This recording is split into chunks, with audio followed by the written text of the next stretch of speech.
देश प्रदेश देख रहे हैं आप, मैं हूं आपके साथ आरजू साईं।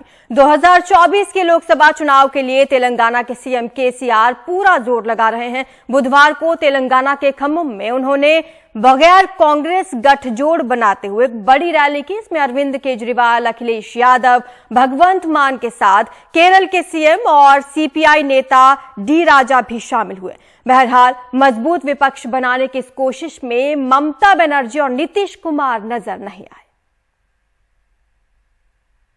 किसानों के लिए मुफ्त बिजली और कल्याणकारी योजनाओं के लिए तेलंगाना को एक आदर्श राज्य के तौर पर पेश करके तेलंगाना के मुख्यमंत्री के चंद्रशेखर राव ने खम्मम में भारत राष्ट्र समिति की पहली जनसभा के मौके पर बीआरएस को राष्ट्रीय दल बनाने की रणनीति जाहिर की।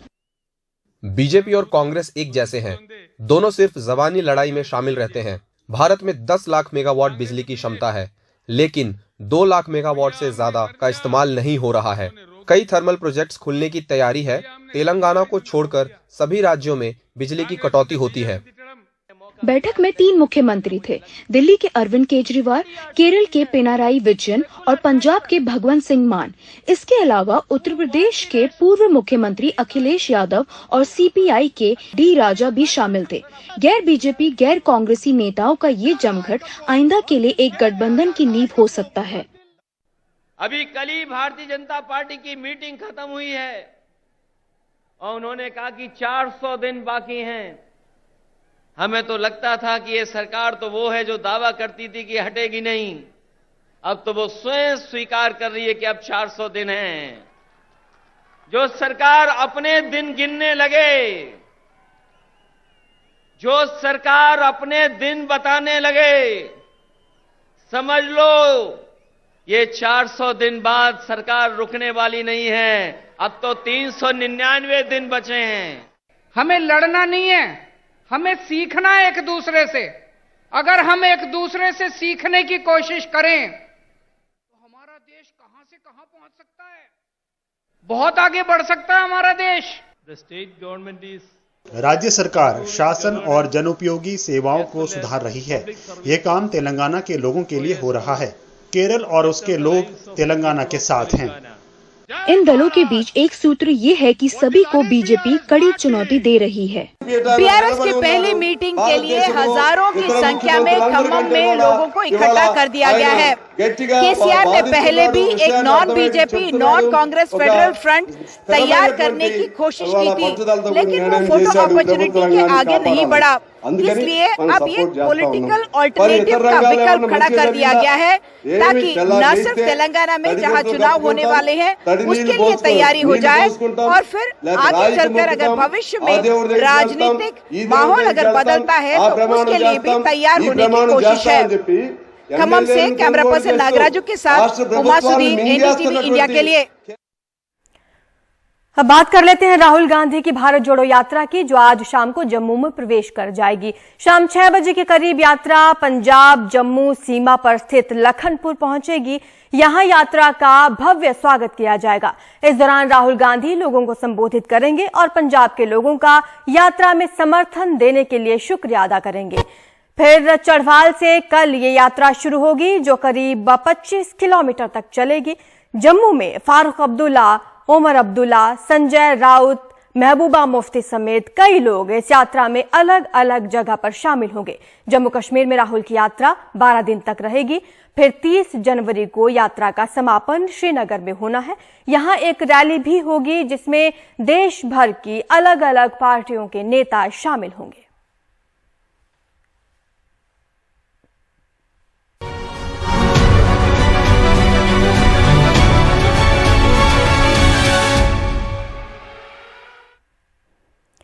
मुंबईकरों का सफर आज से और आसान होने जा रहा है। पीएम मोदी मुंबई को मेट्रो की 2 नई लाइन की सौगात देने वाले हैं। गुरुवार को पीएम मोदी मुंबई मेट्रो की दहिसर पश्चिम से डीएन नगर और दहिसर पूर्व से अंधेरी पूर्व मेट्रो लाइन का उद्घाटन करेंगे।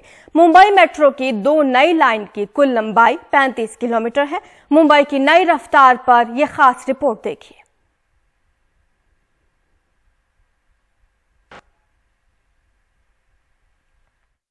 फिलहाल हम गुंदवली मेट्रो स्टेशन पर मौजूद हैं। ये जो आप मेरे पीछे देख रहे हैं ये मेट्रो 7 की एक मेट्रो है और इसका जो इनॉग्रेशन, इसका जो उद्घाटन है प्रधानमंत्री नरेंद्र मोदी की ओर से गुरुवार के दिन किया जाएगा। लेकिन उससे पहले एनडीटीवी एक्सक्लूसिवली यहाँ पर मौजूद है और यहाँ पर हम लोग श्रीनिवास सर से बात करेंगे और आपको ये भी बताएंगे कि इस मेट्रो के आने के बाद कितनी सारी चीज़ें बदलने वाली हैं। सर बहुत बहुत शुक्रिया एनडीटीवी से बातचीत करने के लिए। एक तरफ जहाँ पर तैयारियाँ चल रही हैं, सबसे पहले व्यूवर्स को अगर सर आप ये बता सकें कि इस मेट्रो के आ जाने के बाद कितनी सारी चीज़ें बदलेंगी। जो मुंबई में लोकल की सर्विस है वो नॉर्थ टू साउथ या साउथ टू नॉर्थ होती है और मेट्रो भी अब तक जो फुल्ली फंक्शनल मेट्रो थी वो अंधेरी से लेकर वर्सोवा तक जो चल रही थी, घाटकोपर से लेकर वर्सोवा तक चल रही थी, लेकिन अब किस तरह से जो कनेक्टिविटी है वो बढ़ जाएगी। सबसे पहले आप उसके बारे में बताएं, फिर हम अंदर चलते हैं। इसमें कैसा है, इस मुंबई में as you said north south की कम्यूटिंग है और लाइन 1 में ईस्ट वेस्ट थी, अभी भी है, लेकिन ये हम लोग खड़े हैं यहाँ पे नॉर्थ साउथ और ईस्ट वेस्ट दोनों जुड़ते हैं। सो यहाँ आके गुंडवली स्टेशन से आके दहीसर से आके यहाँ से घाटकोपर या वर्सोवा जा सकते हैं। वैसे भी अभी 2A में भी दूसरा स्टेशन है DN नगर, वहाँ से भी ईस्ट वेस्ट कनेक्टिविटी किया। तो for the very first time ये पहली बार मुंबई में मेट्रो नेटवर्क आ रहा है। ये बहुत इंपॉर्टेंट चीज़, अहम चीज़ है और ये भारत सरकार और स्टेट गवर्नमेंट के सपोर्ट से हो रहा है। उधर से बिना हो नहीं सकता था। काफ़ी मदद हमको भारत सरकार से मिला और स्टेट गवर्नमेंट से भी मिला। सर अभी हम मेट्रो में घुस रहे हैं, ये लेडीज़ ओनली कंपार्टमेंट है। लेडीज़ के लिए सेपरेट कंपार्टमेंट खड़ा किया और पहले कोच है और इधर आपको अंदर दिखा, ये जो है ये जो लेडी ड्राइवर भी है, आप आके देख सकते हैं, यू कैन इंटरेक्ट विद। सो हम जेंडर को मेन स्ट्रीम किया है इधर। लेडी ड्राइवर्स भी हैं हमारे पास, मौजूद है, तृप्ति है, she is a very good experienced operator है। ये चलाने वाले हैं, आप चलाते हैं बहुत दिनों से, बहुत एक्सपीरियंस्ड है। और लेडीज़ के ड्राइवर तो है बट लेडी कोच भी है इधर, आप देख सकते हैं इधर। बहुत बहुत शुक्रिया सर। और ये जो मेट्रो के जो कोचेज़ हैं यहाँ से आप प्रवास कर सकेंगे, यहाँ से आप सफ़र कर सकेंगे और जल्द ही ये मुंबई करों के लिए उपलब्ध होगा। प्रधानमंत्री नरेंद्र मोदी की ओर से इसका जो उद्घाटन है वो किया जाना है गुरुवार के दिन। उससे पहले एक्सक्लूसिवली एनडीटीवी इन कोचेस में मौजूद है, उस स्टेशन पर मौजूद है जहाँ पर प्रधानमंत्री रहने वाले हैं और जिस तरह से सफ़र होगा और इससे क्या कुछ फ़ायदा होगा यही बताने की कोशिश हमने यहाँ पर ग्राउंड जीरो से करने की है। मुंबई से कैमरा पर्सन राजेंद्र दयालकर के साथ रोहित मिश्रा, एनडीटीवी इंडिया। तो मुंबई में मेट्रो के इन 2 नई लाइन का प्रधानमंत्री मोदी आज उद्घाटन करने वाले हैं। 35 किलोमीटर की है ये कुल इसका जो रूट है, दहीसर पूर्व से शुरू होगा। आपको रूट भी हम दिखाएंगे मैप के जरिए, आप देख सकते हैं कि कहां से ये शुरू होगा। पूरा रूट दहीसर पूर्व से शुरू हो रहा है, ओवरीपाड़ा तक राष्ट्रीय उद्यान रास्ते में पड़ेगा, स्टेशन देवीपाड़ा। आपको बता दें कि इसमें 35 किलोमीटर का ये कुल रूट है और दहीसर से शुरू हो रहा है। दहीसर पूर्व से ही ये येलो और रेड लाइन आपको नजर आ रही है। ये 2 रूट हैं अलग अलग, ये 2 लाइंस हैं जिनका आज उद्घाटन करने वाले हैं प्रधानमंत्री नरेंद्र मोदी। 2015 में ही उन्होंने शिलान्यास इसका किया था, नींव रखी गई थी और आज इन दोनों लाइंस का उद्घाटन करेंगे जिससे काफी सहूलियत मुंबई वासियों को हो जाएगी। रूट में आप देख सकते हैं कौन कौन से स्टेशन आएंगे और इसके आसपास रहने वाले लोग जो इसके आसपास ऑफिस जाते हैं या इसके आसपास रहते हैं उनके लिए सहूलियत हो जाएगी। फेज 1 और फेज 2 में डिवाइड किया गया है येलो और रेड लाइन को और ऐसे में मुंबई करों को काफी सहूलियत होगी। कंदरपाड़ा और एकसर, इस तरह के कई स्टेशन इसमें आ रहे हैं। पहाड़ी एकसर और दहालू, करवाड़ी, दलनाई, लोअर मलाड जैसे कई स्टेशन यहां पर आएंगे। आज प्रधानमंत्री मोदी मुंबई पहुंचेंगे और इन दोनों लाइनों का उद्घाटन करने वाले हैं। करीब 12,600 करोड़ की लागत आई है इनको बनाने के लिए और आज शाम को प्रधानमंत्री मोदी उद्घाटन करेंगे।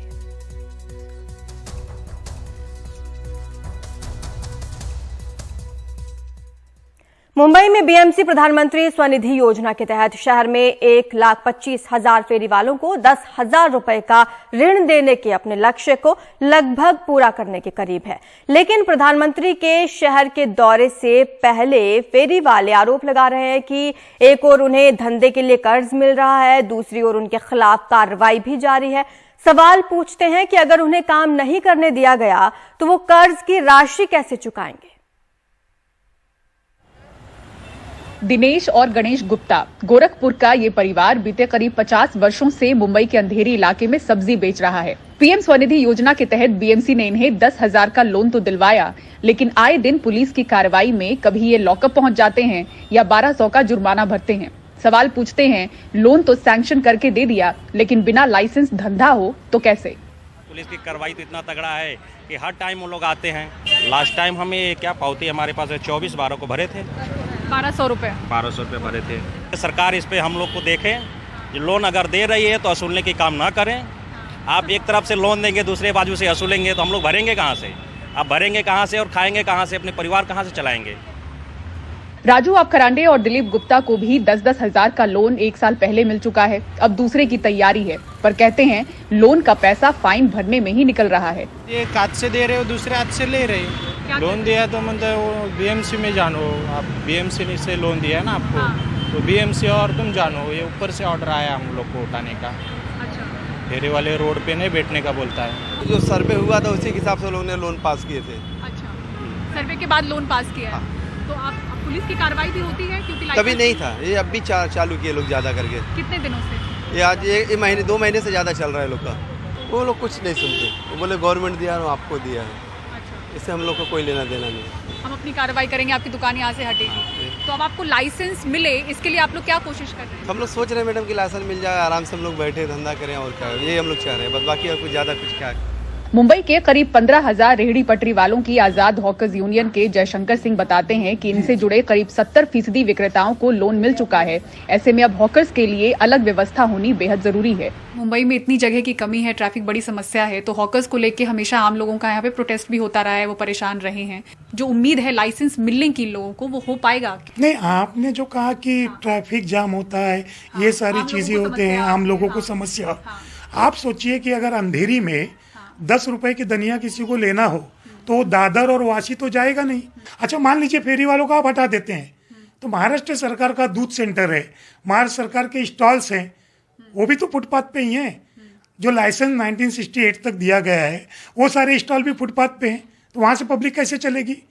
तो मेरे कहने का मतलब है कि पब्लिक भी चले और लोगों को नजदीक में व्यवस्था उस तरह से की जाए कि फेरी वाला भी बैठे। चार्ज मारना उसका विकल्प नहीं है।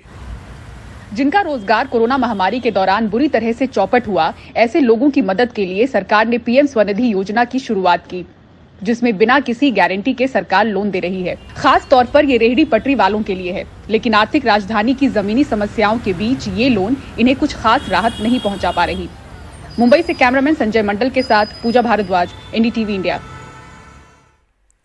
महाराष्ट्र की मुंबई से पहले पीएम मोदी आज कर्नाटका जाएंगे। इस दौरान वो राज्य में करीब 10,800 करोड़ की परियोजनाओं का उद्घाटन और शिलान्यास करेंगे। पीएम सबसे पहले दोपहर 12 बजे के करीब गुलबर्गा जाएंगे, जहां पर वो कई कार्यक्रमों में शामिल होंगे। फिर यादगीर जाएंगे और वहां सिंचाई, पेयजल से जुड़ी अलग अलग विकास परियोजनाओं का शिलान्यास और उद्घाटन करेंगे। इसके अलावा वो 2 ग्रीनफील्ड हाईवे विकास परियोजनाओं की भी आधारशिला रखेंगे।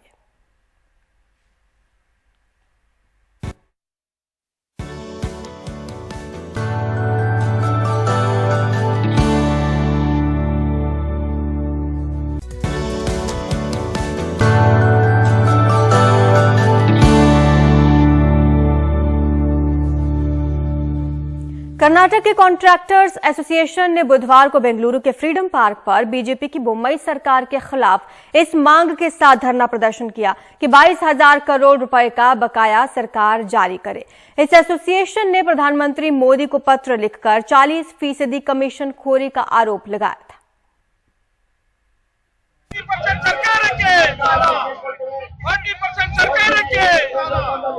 कर्नाटक के कॉन्ट्रैक्टर्स एसोसिएशन की बसवराज भुमई सरकार से नाराजगी इतनी बढ़ गई है कि अब नौबत धरना प्रदर्शन तक आ गई।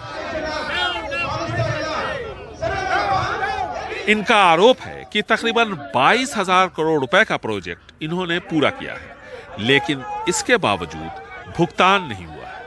We are not any party. हम किसी के खिलाफ नहीं हैं, किसी भी पार्टी के नहीं। हम बहुत मुश्किल दौर से गुजर रहे हैं।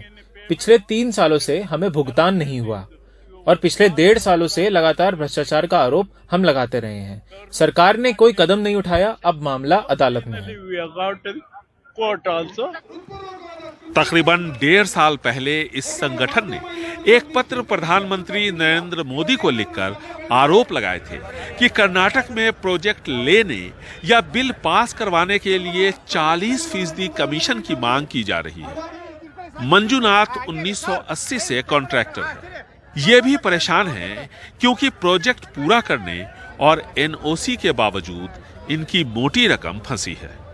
From 5 years, more than 3,000 crores pending with the government. पिछले 5 सालों में मेरा 3.5 करोड़ रुपए सरकार के पास है जो रिलीज नहीं कर रहे। मैंने शिव मोगा में नेशनल हाईवे से जुड़ा प्रोजेक्ट पूरा किया। सरकार कह रही है कि बकाये के भुगतान के लिए क्लियरेंस नहीं है। So after adjusting LOC, we will going to finish the LOC. Contractors association ने जो आरोप भुमई सरकार पर लगाए हैं उस पर वो कायम है। इस बीच संतोष पाटिल नाम के एक कॉन्ट्रैक्टर ने पिछले साल इस आरोप के साथ आत्महत्या कर ली कि पंचायती राज मंत्री ईश्वरप्पा और उनके सहयोगी उसका बिल पास करने के लिए 40% कमीशन मांग रहे हैं। इसके बाद मोटी रकम लेकर ट्रांसफर पोस्टिंग का आरोप बसवराज भुमई सरकार पर लगा तो कांग्रेस ने 40% कमीशन सरकार का पे सीएम कैंपेन लॉन्च किया। मुख्यमंत्री बसवराज भुमई पर भ्रष्टाचार का आरोप लगाते हुए उनकी तस्वीर के साथ। बीजेपी कॉन्ट्रैक्टर्स एसोसिएशन के आरोपों को बेबुनियाद बता रही है। The Contractors Association has been contractors association बेबुनियाद आरोप लगा रहा है। मुख्यमंत्री बसवराज बोमई ने कहा कि अगर सबूत हैं तो दे दीजिए। कॉन्ट्रैक्टर्स एसोसिएशन ने जो आरोप लगाए हैं अब उन्हें अदालत में साबित करना है, सबूत देना है। 22,000 करोड़ रुपए का बकाया कम नहीं होता, इसीलिए एसोसिएशन ने साफ कर दिया है कि बगैर भुगतान के आगे काम करना मुश्किल है। कॉन्ट्रैक्टर्स एसोसिएशन ने जो आरोप लगाए हैं अब अदालत में उन्हें सबूत देकर अपनी बात साबित करनी है। कॉन्ट्रैक्टर्स एसोसिएशन ने साफ कर दिया है कि 22,000 करोड़ रुपए का बकाया कम नहीं होता। जब तक इसकी अदायगी नहीं हो जाती तब तक आगे काम करना उनके लिए मुश्किल है। बेंगलुरु से कैमरामैन कुमार के साथ निहाल किदवई, एनडीटीवी इंडिया।